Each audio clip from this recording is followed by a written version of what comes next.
السلام علیکہ یا نبی اللہ وعلا آلکہ و اصحابکہ یا نور اللہ۔ میٹھے میٹھے آقا مدینے والے مصطفیٰ صلی اللہ تعالی علیہ وآلہ وسلم کا فرمان رحمت نشان ہے، جو شخص روزانہ مجھ پر 1000 مرتبہ درود پاک پڑھے مرے گا نہیں جب تک جنت میں اپنا مقام نہ دیکھ لے۔ صلو علی الحبیب صلی اللہ تعالی علی محمد صلی اللہ تعالی علیہ وآلہ وسلم۔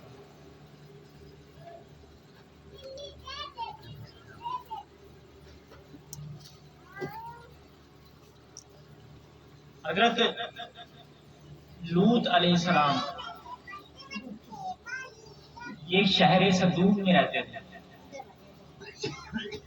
جو کہ ملک شام کے ایک صوبے ہمس حامیم و سواد کا ایک شہر ہے۔ ملک شام کا صوبہ ہمس اور اس کا شہر صدوم۔ حضرت لوط علیہ السلام اس شہر صدوم میں رہتے تھے۔ یہ ہمس جو ہے بہت مشہور شہر ہے، کئی صحابہ کرام کا یہاں سے تعلق ہے۔ حضرت عامر بن سعید رضی اللہ تعالیٰ عنہ بڑے مشہور صحابی ہیں۔ حضرت عمر فاروق رضی اللہ تعالیٰ عنہ نے انہیں اس ہمس شہر کا گورنر مقرر کیا تھا، ہمس صوبے کا گورنر۔ تو جب آپ نے انہیں گورنر مقرر کیا تو آپ کی عادت کی کہ ہر 5-6 مہینے بعد جس شہر کا گورنر مقرر کرتے تو اس کی خبر گیری کیا کرتے تھے، لوگوں سے اس کے متعلق جو رائے پوچھا کرتے تھے کہ اس میں کوئی خامیاں تو نہیں ہیں۔ تو جب حضرت عمر فاروق رضی اللہ تعالیٰ عنہ ہمس گئے 5 مہینے کے بعد حضرت عامر بن سعید کو عامر مقرر کرنے کے بعد، تو لوگوں سے پوچھا کہ عامر بن سعید کے اندر کوئی خامی تو نہیں ہے؟ تو لوگوں نے کہا کہ ان کے اندر 4 خامیاں ہیں۔ کتنی؟ 4۔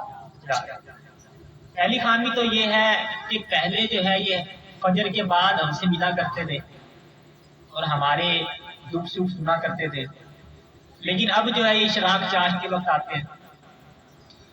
دوسری خامی یہ ہے کہ ہفتے میں ایک دن ملتے ہی نہیں، چھٹی مارتے ہیں ایک دن۔ اور تیسری خامی یہ ہے کہ دن کے وقت ملتے ہیں، رات کو ملتے ہی نہیں ہیں۔ اور چوتھی خامی یہ ہے کہ ان کو نا دورے پڑتے ہیں، بیٹھے بیٹھے بے ہوش ہو جاتے ہیں۔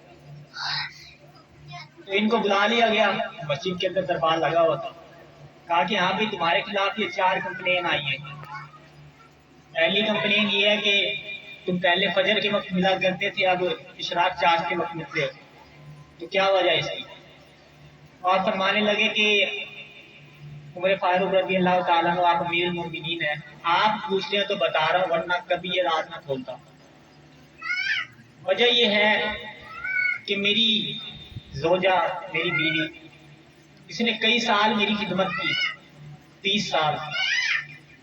اب وہ بیمار ہو گئی ہے، اور بیمار بھی ایسی کہ پاؤں سے معذور ہو چکی ہے۔ تو اس بھلی مانس نے 30 سال میری خدمت کی تھی، تو اب کیونکہ وہ چل نہیں سکتی، کوئی کام کاج نہیں کر سکتی، تو فجر کے بعد میں گھر کا سارا کام کرتا ہوں، برتن دھوتا ہوں، کھانا پکاتا ہوں، اسے کھلاتا ہوں، اور اس کی جو حاجتیں ہیں وہ بھی پوری کرتا ہوں۔ تو یہ وجہ ہے کہ میں فجر کے بعد نہیں مل پاتا، میں تھوڑا لیٹ ہو جاتا ہوں۔ دوسری کہ تم ہفتے میں ایک دن ملتے ہی نہیں ہو، اس کی کیا وجہ؟ تو آپ فرمانے لگے کہ میں صوبے کا گورنر ہوں، اللہ میرا حال جانتا ہے، اگر آپ نہ پوچھتے تو کبھی نہ بتاتا۔ میرے پاس یہ ایک ہی جوڑا ہے جو میں پہنتا ہوں، تو ہفتے میں ایک دن ایسا آتا ہے کہ میں اس کو دھو کر سکھاتا ہوں اور اپنی بیوی کے کپڑے پہن کر بیٹھتا ہوں۔ تو یہ وجہ ہے کہ جس دن میں کپڑے دھو کر سکھاتا ہوں اور اپنی بیوی کے کپڑے میں نے پہنے ہوتے ہیں، اس دن میں اپنے گھر سے باہر نہیں آتا۔ آخر تیسری کمپلین یہ ہے کہ دن کے وقت ملتے اور رات کو ملتے ہی نہیں۔ تو آپ فرمانے لگے کہ یہ دیکھ رہے ہو میری داڑھی بالکل سفید ہو چکی ہے، ایک بھی کالا بال نہیں ہے، گناہ بہت زیادہ ہے، دن میں نے رکھا ہوا ہے مخلوق کے لیے، اور رات میں نے اپنے اللہ کے لیے رکھی ہوئی ہے۔ اپنے اللہ کو رو رو کے رات کو مناتا ہوں۔ کہنے لگے چوتھی کمپلین یہ آئی ہے کہ تمہیں دورے پڑتے ہیں، بیٹھے بیٹھے بے ہوش ہو جاتے ہو۔ تو آپ کہنے لگے کہ میں نے 40 سال کی عمر میں اسلام قبول کیا تھا۔ جب میں اپنی 40 سال پہلے والی زندگی کو یاد کرتا ہوں نا، تو اللہ کے خوف سے میں کانپ جاتا ہوں اور اس ڈر سے میں بے ہوش ہو جاتا ہوں۔ اب میرے خلاف فیصلہ سنائیں، کیا فیصلہ سنانا؟ تو آپ نے پھر ہاتھ اٹھائے اور کہنے لگے کہ اللہ مجھے عامر بن سعید جیسے اور گورنر بھی عطا فرما۔ آج ہمارے بھی تو گورنر ہیں، کوئی ایم پی ایم این ہمیں الیکشن میں نظر آ جاتے ہیں، اس کے بعد کبھی نظر آئے ہیں؟ دیکھیں کس کو ووٹ دے رہے ہیں ہم، جن لوگوں کو ہم نے اپنا سردار مقرر کیا ہوگا۔ جن لوگوں کو ہم ووٹ دیتے ہیں کہ وہ اسی طرح ہمارے ساتھ کرتے ہیں بات۔ تو اسلام کو ووٹ دیں، دین کو تخت پر لے کر آئیں، انشاءاللہ جب دین تخت پر آئے گا تو پھر ایسے حکمران انشاءاللہ آئیں گے۔ اچھا، بات چلی تھی ہند شہر سے، ہند صوبے سے۔ یہ حضرت لوط علیہ السلام اس ہند صوبے کے ایک شہر صدوم سے تعلق رکھتے تھے۔ لوط علیہ السلام تھے کون؟ یہ حضرت ابراہیم علیہ السلام کے بھتیجے تھے۔ ابراہیم علیہ السلام کے ایک بھائی تھے، ان کے بیٹے تھے۔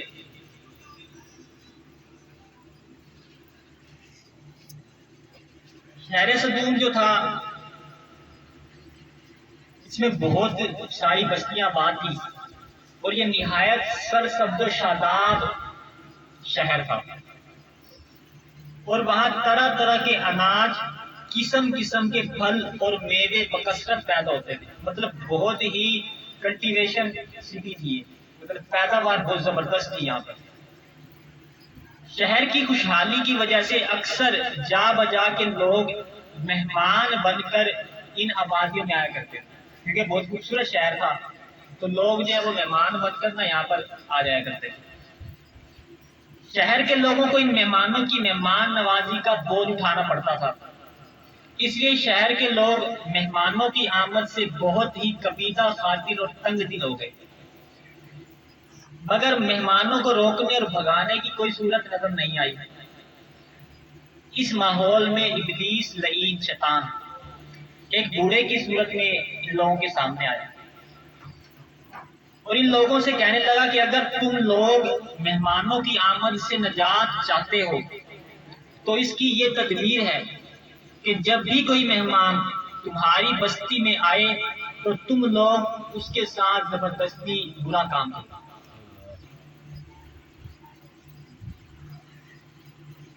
چنانچہ سب سے پہلے ابلیس خود، شیطان خود ایک خوبصورت لڑکے کی شکل میں آیا مہمان بن کر، اور اس شہر کے لوگوں سے برا کام کروایا۔ ان لوگوں نے شیطان سے یہ برا کام سیکھا، پھر رفتہ رفتہ اس برے کام کے یہ لوگ اس قدر عادی بن گئے کہ عورتوں کو چھوڑ کر مردوں سے اپنی شہوت پوری کرنے لگے۔ چنانچہ حضرت لوط علیہ السلام نے ان لوگوں کو اس برے کام سے منع کرتے ہوئے اس طرح باز فرمایا، ترجمہ کنز ایمان، اپنی قوم سے کہا کیا وہ بے حیائی کرتے ہو جو تم سے پہلے جہان میں کسی نے نہ کی؟ تو تم مردوں کے پاس شہوت سے جاتے ہو عورتیں چھوڑ کر، بلکہ تم لوگ حد سے گزر گئے۔ حضرت لوط علیہ السلام کے اس اصلاحی اور مصلحانہ بات کو سن کر ان کی قوم نے نہایت بے باکی اور انتہائی بے حیائی کے ساتھ کیا کہا، قرآن پاک میں ہے، اور اس کی قوم کا کچھ جواب نہ تھا مگر یہی کہنا کہ ان کو اپنی بستی سے نکال دو، یہ لوگ تو پاکیزگی چاہتے ہیں۔ جب قوم لوط کی سرکشی اور بد پیوی قابل ہدایت نہ رہی تو اللہ تعالیٰ کا عذاب آ گیا۔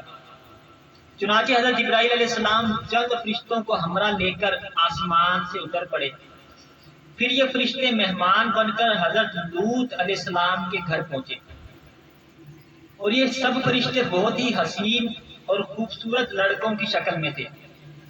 ان مہمانوں کے حسن و جمال کو دیکھ کر اور قوم کی بدکاری کا خیال کر کے حضرت لوط علیہ السلام بہت فکر مند ہوئے۔ تھوڑی دیر بعد قوم کے ان برے لڑکوں نے حضرت لوط علیہ السلام کے گھر کا محاصرہ کر لیا اور ان مہمانوں کے ساتھ برے کام کے ارادے سے دیوار پر چڑھنے لگے۔ حضرت لوط علیہ السلام نے نہایت دل سوزی کے ساتھ ان لوگوں کو سمجھانا اور اس برے کام سے منع کرنا شروع کر دیا، مگر یہ بدفعل اور سرکش قوم اپنے بےہودہ جواب اور برے اقدام سے باز نہ آئی، تو آپ اپنی تنہائی اور مہمانوں کے سامنے رسوائی سے تنگ دل ہو کر غمگین ہو گئے۔ یہ منظر دیکھ کر حضرت جبریل علیہ السلام نے فرمایا کہ اے اللہ کے نبی، آپ بالکل فکر نہ کریں، ہم لوگ اللہ تعالیٰ کے بھیجے ہوئے فرشتے ہیں جو ان بدکاروں پر عذاب نازل کرنے کے لیے آئے ہیں، لہذا آپ مومنین اور اپنے اہل و عیال کو ساتھ لے کر صبح ہونے سے پہلے اس بستی سے نکل جائیں اور خبردار کوئی شخص پیچھے مڑ کر نہ دیکھے، ورنہ وہ بھی اس عذاب میں گرفتار ہو جائے گا۔ چنانچہ حضرت لوط علیہ السلام اپنے گھر والوں اور باقی مومنین کو اپنے ساتھ لے کر بستی سے نکل گئے۔ پھر حضرت جبریل علیہ السلام اس شہر کی 5 بستیوں کو اپنے پروں پر اٹھایا اور آسمان کی بلندی پر لے گئے اور وہاں سے اس شہر کو الٹ پلٹ کر دیا۔ پھر یہ آبادیاں زمین پر گر کر چکنا چور ہو کر بکھر گئیں۔ پھر پتھروں کا می برسایا اور اس زور سے سنگ باری ہوئی کہ قوم لوط کے تمام لوگ مر گئے اور ان کی لاشیں بھی ٹکڑے ٹکڑے ہو کر بکھر گئیں۔ عین اس وقت جب کہ یہ شہر الٹ پلٹ ہو رہا تھا، حضرت لوط علیہ السلام کی ایک بیوی جس کا نام وائلہ تھا، جو در حقیقت منافقہ تھی اور قوم کے بدکاروں سے محبت رکھتی تھی، اس نے پیچھے مڑ کر دیکھا اور کہا، ہائے رے میری قوم! یہ کہہ کر کھڑی ہو گئی۔ پھر عذاب الہی کا ایک پتھر اس کے اوپر بھی گرا اور وہ بھی ہلاک ہو گئی۔ چنانچہ قرآن مجید میں حق تعالیٰ کے ارشاد ہے، تو ہم نے اسے اور اس کے گھر والوں کو نجات دی، مگر اس کی عورت وہ رہ جانے والوں میں ہوئی، اور ہم نے ان پر ایک می برسایا، تو دیکھو کیسا انجام ہوا مجرموں کا۔ جو پتھر اس قوم پر برسائے گئے وہ کنکروں کے ٹکڑے تھے، اور ہر پتھر پر اس شخص کا نام لکھا ہوا تھا جو اس پتھر سے ہلاک ہوا۔ اس واقعے سے معلوم ہوا کہ نباتت ایک کبیرہ گناہ ہے، اور اس جرم میں قوم لوط کی بستیاں الٹ پلٹ کر دی گئیں اور مجرمین پتھراؤ کے عذاب سے مر کر دنیا سے نیست و نابود ہو گئے۔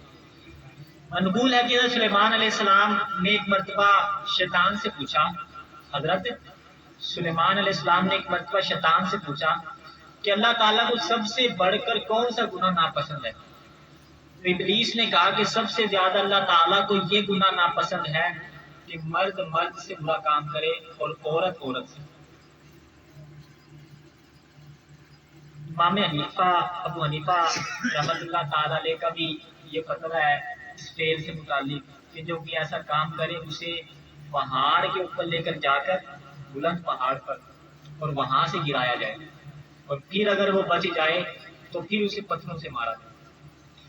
یہ بہت ہی کبیرہ اور بہت ہی برا کام ہے، جس کی وجہ سے اس قوم پر پتھروں کا عذاب آئے۔ آج ہمارے اسلامی ملک میں بھی اس طرح کا کوئی نظام قائم کیا جا رہا ہے۔ پچھلے دنوں ہم نے سنا ٹرانسجینڈر سے متعلق ایک بل پاس ہوا جس کے اندر ان کو اس طرح کی کوئی حقوق دینے کی بات کی گئی جو کہ اسلام کے سراسر منافی ہے اور اللہ تعالیٰ کے عذاب کو دعوت دینے والی بات ہے۔ اس طرح کے جو بھی افعال کیے جائیں اس کی بھرپور مذمت کی جائے، جتنی ہم میں طاقت ہے اتنی آواز اٹھائی جائے۔